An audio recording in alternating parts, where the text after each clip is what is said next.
Yeah, this sets on 460 acres of land, and some of the artifacts go back 60 million years, guys. I'm still amazed and mesmerized that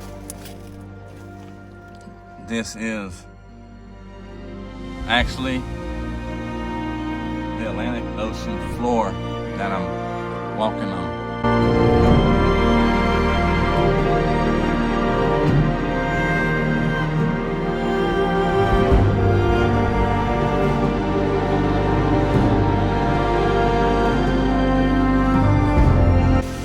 That is the only natural waterfall on the coastal plains.